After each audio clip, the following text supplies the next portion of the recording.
नमस्कार, मैं अभिषेक शर्मा। आप देख रहे हैं इंडिया डेली का डिजिटल प्लेटफॉर्म और आपके लिए महाराष्ट्र की राजनीति की वो खबर आज मैं बताने जा रहा हूं जिसका हम विश्लेषण करेंगे और अंदर की जानकारी दूंगा आपको कि आखिरकार महाराष्ट्र सरकार तो बन गई है, लेकिन आप लगातार इंतजार कर रहे होंगे आखिरकार मंत्री कौन बनने जा रहे हैं, कौन कौन मंत्री महाराष्ट्र में होने जा रहे हैं। हालांकि आपको ये बता दूं कि 5 दिसंबर को जब शपथ हो रहा था मुंबई में, उस दौरान ही इस बात पर कहीं कहीं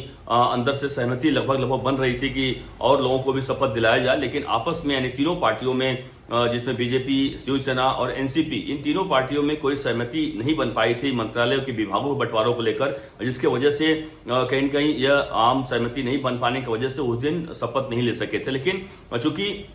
सरकार गठन हो चुका है, आपको पता है सीएम और 2 डीसीएम यानी 2 उप मुख्यमंत्री और मुख्यमंत्री ने शपथ ले चुके हैं, सरकार गठन हो चुका है, महाराष्ट्र सरकार एक्टिव हो चुकी है। लेकिन मंत्रियों का विभागों बंटवारा जरूरी हो जाता है ताकि सरकार और अच्छे से काम कर सके। आपको बता दूं कि महाराष्ट्र के जो मुख्यमंत्री हैं देवेंद्र फडणवीस, वह एक्शन में है एकदम। जिस दिन से उन्होंने शपथ लिया उसके बाद से वह लगातार अधिकारियों की मीटिंग कर रहे हैं। अपनी मीटिंग में उन्होंने बहुत बड़ी बात दी है, जो प्रधान सचिव से लेकर मुख्य सचिव से लेकर तमाम अन्य जो बड़े अधिकारी, आला अधिकारी हैं, उन्होंने साफ साफ अधिकारियों से कहा है कि आप लोग 100 दिन का एक प्लान बनाइए और बड़े पैमाने पर आम आदमियों के यानी महाराष्ट्र के नागरिकों के सेवाओं में लग जाइए और ताकि अच्छे से काम कर सके। उन्होंने एक बहुत अच्छी बात यह भी कही अधिकारियों से कि अगर मंत्रालय में भीड़ हो रही है लोगों का, इसका मतलब समझ लीजिए कि आप लोग सही से काम नहीं कर रहे हैं। ये कहने का मतलब तात्पर्य उनका होता है यानी लोकल लेवल पर, यानी आप लोग मतलब उनका कहने का मतलब था कि लोकल लेवल पे, जिला स्तर पे, गांव लेवल पे जो कहते हैं, जहां जहां पे अगर हम समझाने के लिए कहें आप, क्योंकि तहसील स्तर पर, जिलाधिकारी स्तर पर कई बार होता है कि लोग जाते हैं उनको न्याय नहीं मिलता है, तभी वह लोग महाराष्ट्र में मुंबई में खासतौर से मंत्रालय में आते हैं और तभी आप यूं कहें दिल्ली जाते हैं। यहाँ पे अगर हम स्टेट की आपको समझाने की बात कर रहा हूँ, हम प्रयास कर रहा हूं आपको, तो उस हिसाब से मंत्रालय जो है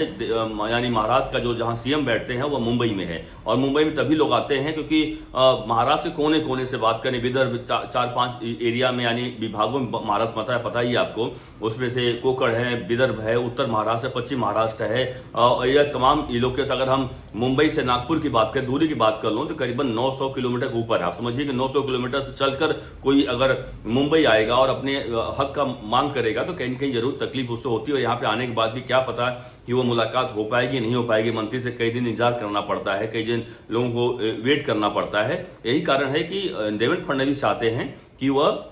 उनकी जो सरकार की जो योजनाएं हैं या जो तमाम चीजें हैं वह घर घर पहुंचे और उसके लिए अधिकारी जो लोग हैं वह एक्टिव हो जाएं और वह काम करें। पहले भी उन्होंने हालांकि ऐसा अपनी सरकार के बारे में भी कहा काम होता, लेकिन अब थोड़ा सा स्पीड बढ़ाने की जरूरत है, यानी उन्होंने स्पीड अपनी भी बढ़ा दी है और चाहते हैं कि अधिकारी भी स्पीड बढ़ाएं और एक अच्छी बात है, यह वास्तव में जनता के लिए अच्छी बात है। और इसका मतलब इसलिए आपको बताना आगे का मैं समझाने का प्रयास कर रहा हूं, स्पीड बढ़ाना है तो जरूरत पड़ेगी लोगों की, यानी आपके मंत्रालय में यानी सीएम और 2 डीसीएम तो हर जगह नहीं जा पाएंगे, आप समझ सकते हैं। इसका मतलब है कि आपके जो मंत्री होंगे, आपके नीचे काम करने वाले जो अलग अलग विभागों के जो एक्सपर्टीज होते हैं, वह जब हर जगह पहुंचेंगे तो आपको अच्छा काम करने को मिलेगा। और यही कारण है कि अब सरकार चाह रही है कि जल्द से जल्द महाराष्ट्र का जो मंत्रिमंडल का विस्तार हो ताकि अलग अलग विभागों के मंत्री को सुपुर्द किया जाए और उस हिसाब से मंत्रालय बांट दिया जाए ताकि अच्छे से मंत्री भी अपने एरिया में जाकर अपने इलाके को संभालें और अधिकारियों को समझाएं या जो कर्मचारी अधिकारी जहाँ मीटिंग करें ताकि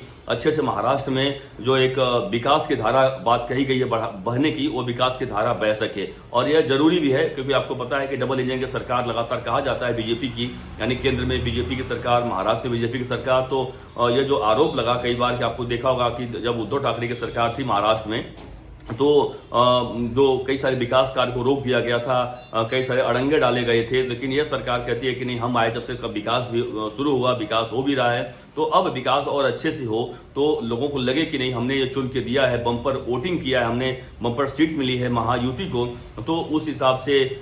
इस पूरे मामले पर अच्छे से हम काम कर रहे हैं। आपको पता ही है कि ईवीएम को लेकर लगातार महाविकास आघाड़ी विरोध प्रदर्शन कर रही है, लगातार अलग तरीके से हथकंडे अपना रही है, लेकिन इस बीच महायुति चाहती है कि अपने अच्छे तरीके से काम करें ताकि वो विकास के नाम पर लोगों के बीच में और पॉपुलर हों और अच्छे से काम कर सकें। अब आप सोच रहे होंगे कि आखिरकार शपथ समारोह की मैं बात किया कब हो रहा है। बिल्कुल देखिए, आपको बता दूं कि पहले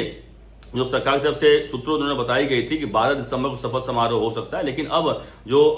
सही जानकारी सूत्रों द्वारा आई है कि 14 दिसंबर को शपथ समारोह हो सकता है। 14 दिसंबर को महाराष्ट्र का मंत्रिमंडल का विस्तार होगा और उस मंत्रिमंडल में कई चेहरे जो हैं शपथ लेंगे। लेकिन बता दूं कि आपको, देखिए इतना देरी क्यों हुआ, उसके पीछे भी कई सारे कारण है। देरी होने का कारण यह नहीं कि आपस में खींचतान मच रही थी। देरी होने का कारण जो बताया जा रहा है सिर्फ और सिर्फ एक कारण जो अब जानकारी मिल रही है कि मंत्रालय के विभागों के बंटवारों को लेकर आपस में देरी हो रही थी। और चूंकि सरकार यानी बीजेपी और तीनों दल ये नहीं चाहते हैं कि अब सरकार महाराष्ट्र में 5 साल जब आई है तो 5 साल अच्छे से चल सके, इसमें कोई भी विघ्न कम से कम न आए। यह एक बड़ा बात सरकार की तरफ से की गई है और अच्छी बात भी है। सरकार चलना चाहिए 5 साल की, आपको पता है इन्हें बहुमत बड़े पैमाने पर महाराष्ट्र की जनता ने दिया हुआ है। अब देखिए ये भी अच्छा इस बार किया गया है कि बीजेपी के शीर्ष नेतृत्व की तरफ से हम नाम ले सकते हैं, सूत्र बता रहे हैं कि अमित शाह ने एक नई पहल की है महाराष्ट्र को लेकर।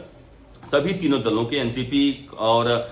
शिवसेना और उसके अलावा बीजेपी के, यानी बीजेपी में खुद तो ही हैं, वो बीजेपी के बड़े नेता हैं, वह तीनों लोगों में बैठकर यानी तीनों पार्टियों में बैठकर एक सहमति बनी है कि जितने भी महाराष्ट्र सरकार में मंत्री शामिल हों उनके ऊपर कोई दाग ना लगा हो, कोई ऐसे विवादित चेहरे ना हो जिसको लेकर कि सरकार बनने के बाद अगर मंत्री बने तो आपस में ऐसे विवाद हो या फिर बाहर के लोग विवाद पैदा करें कि यह सरकार में जो मंत्री हैं या दागी मंत्री हैं और उनको लेना सरकार के लिए सही नहीं था। यही कारण है कि इन्होंने रिपोर्ट कार्ड यानी अमित शाह की तरफ से रिपोर्ट कार्ड मंगाई गई कि रिपोर्ट कार्ड किसका कितना है, पिछली बार विधानसभा में उसने कितना काम किया, मंत्री थे तो क्या क्या उन्होंने अच्छे काम किए, उन्होंने ऐसे क्या विवादित बयान दिए हैं कि नहीं दिए हैं, अच्छे काम क्या किए हैं। जिससे रिपोर्ट कार्ड होता है उस रिपोर्ट कार्ड को भेजा गया सभी पार्टियों का। आप सोच रहे होंगे कि आखिरकार कांग्रेस, माफ कीजिएगा, शिवसेना और एनसीपी क्यों भेजा गया। देखिए चूंकि बड़ी पार्टी है और चूंकि वो चाहते हैं कि सरकार का मुखिया अगर कोई है महाराष्ट्र में तो बीजेपी है, इसलिए अमित शाह भी चाहते हैं कि आखिरकार मंत्रालय में कौन कौन आ रहा है, तो वो भी चाहते थे कम से कम देख लें। अब जानकारी सूत्र बता रहे हैं कि ग्रीन सिग्नल ऊपर से मिल चुका है कि महाराष्ट्र में कौन कौन मंत्री होगा, उनके नामों को जो भेजा गया था उस नामों पर जो जानकारी सूत्र बता रहे हैं कि लगभग मुहर लग चुकी है और वह लोग अब महाराष्ट्र सरकार में मंत्री बन सकते हैं। उसमें देखिए नाम की बात करूं, आपको जो लिस्ट हमारे पास संभावित लिस्ट की बात कर रहा हूं मैं, ये देखिए जो ले सकते हैं, हो सकता है आगे पीछे इसमें कुछ नाम चेंज हो, लेकिन सूत्रों के हवाले से जो मेरे पास खबर आई है,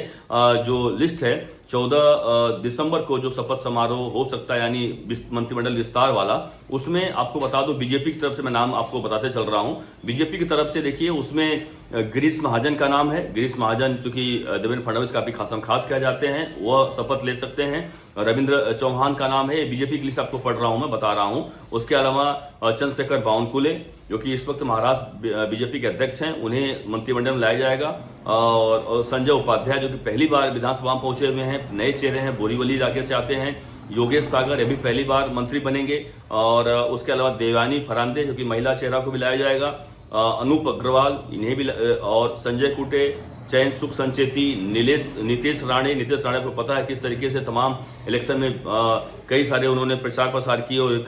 कई विवाद को जन्म भी दिया, लेकिन उन्हें लाया जा रहा है क्योंकि नए चेहरे के नाम पर। और माधुरी पिसाल, गणेश नाइक, उसके अलावा शिवराजे भोसले, उसके अलावा श्रीजया चौहान, ऐसे कुछ नाम हैं जो 14-15 नाम हैं बताया आपको कि जिनको बनाया जा सकता है। उसमें एक स्नेहा दुबे का भी नाम सामने आ रहा है। स्नेहा दुबे आपको बता दूं कि वह मुंबई के पास वसई इलाके से जीत कर आई हैं और वसई और पालघर का इलाका है, यहाँ पर उन्हें मंत्री बनाया जा सकता है, राज्य मंत्री ज़्यादा मिल सकता है। और क्योंकि हालांकि पहली बार जीत कर आई हैं, लेकिन उन्हें इसलिए बनाया जा सकता है क्योंकि हितेन ठाकुर का जो गढ़ रहा है महाविकास आघाड़ी के साथ रहे हैं या फिर उनका अलग एक पार्टी रही है, उसमें कहीं कहीं एक बड़ा काम हो सकता है। इसलिए स्नेहा दुबे एक महिला चेहरा भी हैं, हालांकि मराठी महिला हैं और उन्होंने शादी यहाँ पे की हुई है। तो वह साफ है कि कहीं कहीं इस पर मामले पर एक उत्तर भारतीय चेहरा, उत्तर भारतीय को लुभाने का तमाम काम यह हो सकता है। तो यह एक बड़ा जो नाम है, आपको इसे सब विश्लेषण कर रहा हूँ कि ये लोग आ सकते हैं। उसके अलावा शिवसेना के मंत्री की बात कर दूं, शिवसेना के 10 लोगों की लिस्ट सामने आई है जिसमें कि जो संभावित मंत्री बन सकते हैं उसमें उदय सामंत का नाम है, तानाजी सामंत का नाम है, शंभूराजे देसाई का नाम है, दादा भोसे का नाम है, गुलाबराव पाटिल का नाम है, राजेश क्षीरसागर का नाम है, आशीष जायसवाल का नाम है, प्रताप सरनाईक, संजय सिरसाट और भरत गोगावले, यह जो हैं यह लोग मंत्री बन सकते हैं। इसमें कई सारे पहली बार मंत्री बनेंगे, क्योंकि आप समझिए प्रताप सरनाईक की बात करूं, संजय सिरसाट की बात करूं, भरत गोगावले की बात करूं, यह जो हैं यह लोग पहली बार मंत्री बनेंगे, क्योंकि कई सालों से लगातार प्रयासरत थे कि मंत्री बनाया जाए और अब इस बार लग रहा है कि इनसे मंत्री बनाया जा सकता है। और वहीं अगर एनसीपी की बात करूं, अजीत पवार एनसीपी की बात करूं, अदिति तटकरे जो सुनील तटकरे की बिटिया हैं, उसके अलावा हसन मुश्रीफ हैं, ये पहली बार पिछले बार भी मंत्री थे, कोल्हापुर इलाके से आते हैं, बड़े चेहरे हैं। उसके अलावा छगन भुजबल की बात करें, आपको पता है इनके बारे में, बड़े चेहरे हैं। धनंजय मुंडे जो बीड़ इलाके से आते हैं, ये भी बड़े चेहरे हैं। धर्मराव ऐतराम ये भी गढ़चिरौली इलाके से आते हैं। और उसके अलावा अनिल पाटिल और दत्ता भरणे, यह 7 लोगों की लिस्ट है। यानी आपको बताया मैंने 15 बीजेपी की और उसके अलावा 10 शिवसेना की और 7 एनसीपी की। आप समझिए कि इतने लोग शपथ ले सकते हैं। अगर मैं आंकड़े की बात करें आपको तो 15 और आप समझिए 10 25 और 7 32, यानी टोटल 32 लोग मंत्रिमंडल में शामिल होंगे। और मंत्रिमंडल का जब विस्तार होने जा रहा है 14 दिसंबर को, तो ये सभी लोग शपथ ले सकते हैं। तो आपको जानकारी के लिए बता दूं आपको कि महाराष्ट्र की जो 288 विधानसभा है, इसमें करीबन 43 लोग शपथ ले सकते हैं सीएम के साथ पकड़ के, क्योंकि नियम यही कहता है कि 43 से अधिक जम्मू कैबिनेट, पहले आपको पता है 100 मंत्री, 60 मंत्री, 80 मंत्री जो हुआ करते थे, एक आंकड़े की समझा रहा हूं आपको, वह नहीं है, बल्कि नियम बना दिया गया है कि आप एक परसेंटेज यानी 15% से अधिक मंत्री नहीं हो सकते हैं। तो यही कारण है कि 43 लोग ही मंत्री हो सकते हैं, उससे अधिक मंत्री नहीं हो सकते हैं सीएम को पकड़ के। और यही कारण है कि समझ लीजिए ये जो 32 और आप समझ 3 लोग पहले से हैं, तो टोटल कितने 35 हो जाते हैं। फिर भी आंकड़ा करीबन 8-9 लोगों का आंकड़ा बचा रहेगा। आपको पता है कि पूरे मंत्रिमंडल कोई सरकार जल्दी नहीं भरती, कुछ बचा कर रखती है, तो कि आगे किसी को उसको में शामिल करवाना हो, किसी को मंत्री बनाना हो, किसी को खुश करना हो, तमाम ऐसे इक्वेशन होते हैं राजनीतिक। उसी हिसाब से आगे की कुछ 8-9 जो मंत्रिमंडल है उसको छोड़ के रखा जाएगा, ताकि जब जरूरत पड़े उन लोगों को भरा जाए। कई बार ऐसा होता है कि वह सीट हमेशा खाली रहती है, नहीं भरा जाता है, तो तमाम ऐसे कारण होते हैं। लेकिन इन नामों पर जो सूत्र बता रहे हैं, जो आपको दाम बताया, मुहर लगभग लग चुकी है और अब जरूरत बारी है 14 दिसंबर को शपथ लेंगे। यानी आपको महाराष्ट्र की तमाम ऐसी बड़ी खबरें जो है, इससे अंदर की बातें, उन तमाम खबरों को लेकर मैं आता रहूंगा और तमाम चीजें आपके साथ में साझा करता रहूंगा। तब तक के लिए आप इंडिया डेली लगातार खबरें देखते रहिए, लगातार आपके लिए बड़ी खबरें लाते रहूंगा। तब तक के लिए बहुत बहुत धन्यवाद।